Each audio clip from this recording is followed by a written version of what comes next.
Bonjour à tous, bienvenue sur The Big Turn. On est accompagné de cette magnifique Honda VFR 750R/RC30. C'est une légende, c'est une moto des années 80.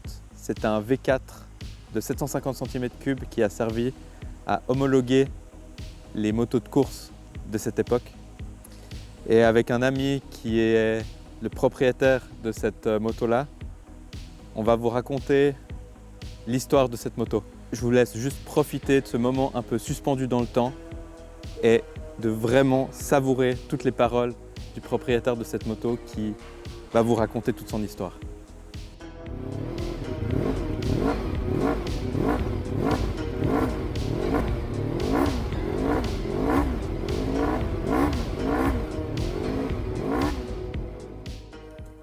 Bienvenue à tous. Aujourd'hui, on vous embarque avec nous sur une balade un peu spéciale en Honda VFR 750R alias RC30. C'est un plaisir absolu qu'on souhaite partager avec vous. Vous me direz pourquoi est-ce que cette moto est aussi importante? Eh bien la première chose, c'est l'avancée technologique. Cette moto était en avance d'une dizaine d'années par rapport à toutes ses concurrentes. Pourquoi? Parce que deuxièmement, Honda a voulu frapper un très grand coup comme moto d'homologation pour le nouveau championnat du monde de Superbike. Et bien évidemment pour dominer au Tourist Trophy à l'île de Man, ainsi que toutes les courses d'endurance pendant à peu près 5 années consécutives. Le troisième point important, comment est-ce qu'ils sont arrivés à ce résultat-là? Une conception fantastique avec des matériaux de premier plan, nobles, rares, une qualité de construction, une expérience de conduite très homogène, très linéaire, sensible et stable. Un package absolument redoutable. Voilà les éléments clés de la RC30.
Les 2 premiers championnats du monde de Superbike gagnés avec Fred Merkel.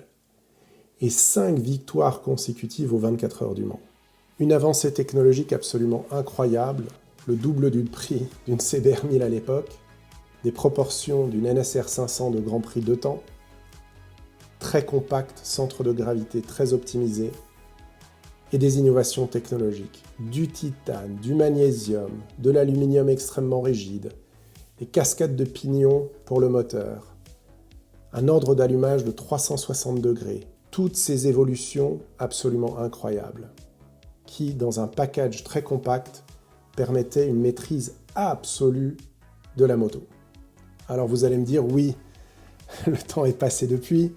Aujourd'hui, les pneus, les freins, c'est pas tout à fait les mêmes sensations, mais déjà on peut se faire un plaisir immédiat avec cette moto.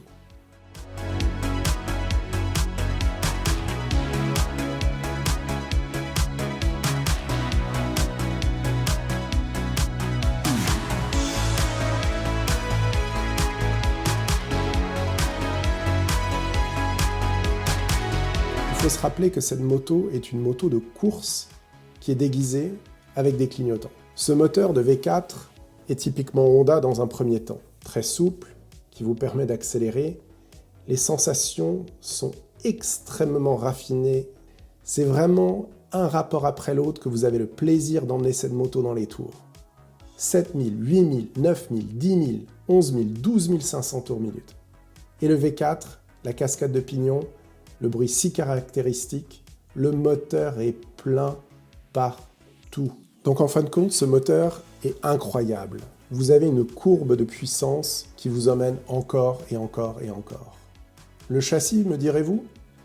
Eh bien, oui, il est relativement agile, mais aussi très linéaire, c'est-à-dire que vous devez aussi l'emmener un peu plus avec le corps au fur et à mesure que la vitesse augmente. Mais ensuite, il est très précis et une fois que vous êtes sur l'angle, absolument magnifique. Donc ce qui est fantastique, c'est qu'ensuite, quand vous arrivez au point de corde, ce châssis vous donne un retour d'information au niveau des suspensions extrêmement subtil, précis, et ça vous met en confiance. Et là, on continue effectivement avec les freins. Alors vous me direz, sur cette moto en particulier, elle a été totalement révisée avec des nouvelles durites de frein, des nouvelles plaquettes, et on retrouve un freinage quand même assez mordant. Et oui, il faut un peu anticiper, mais au fur et à mesure, on peut augmenter le rythme. La suspension vous accompagne. Le tout est tellement homogène, linéaire, que vous commencez à sourire derrière le casque et à vous prendre pour Joey Dunlop, pour Fred Merkel, voire Carl Fogarty. Et même en roulant à basse vitesse ou en accélérant le rythme, cette moto vous donne une telle remontée d'informations que c'est presque comme une montre suisse. Un mécanisme précis, parfait, homogène, que vous pouvez parfaitement contrôler.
L'objectif de Honda à l'époque, c'était être prêt à courir.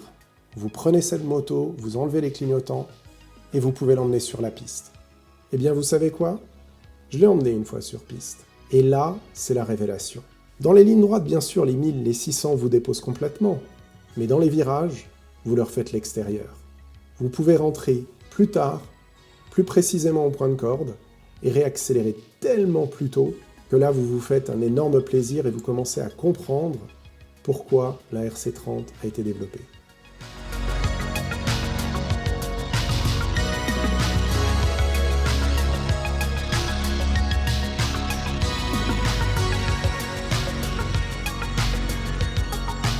qu'est-ce que vous devez retenir de la RC30 ? Oui, aujourd'hui, les prix sont plutôt stratosphériques. Et les personnes, parfois, hésitent à les rouler. Mais prenez le temps. Faites-vous plaisir, regardez les images, regardez comment elle enchaîne les virages, regardez comment elle est en osmose avec son pilote. C'est ça la RC30. Et quand on arrive à la fin de notre balade, eh bien la RC30 reste toujours aussi exceptionnelle. Vous regardez ses couleurs, vous regardez ses matériaux, et vous sentez une satisfaction absolue, et vous sentez toute l'énergie, l'amour et la technologie que les ingénieurs japonais ont mis à réaliser cette moto. Faites-vous plaisir, réalisez vos rêves et roulez sur la RC30.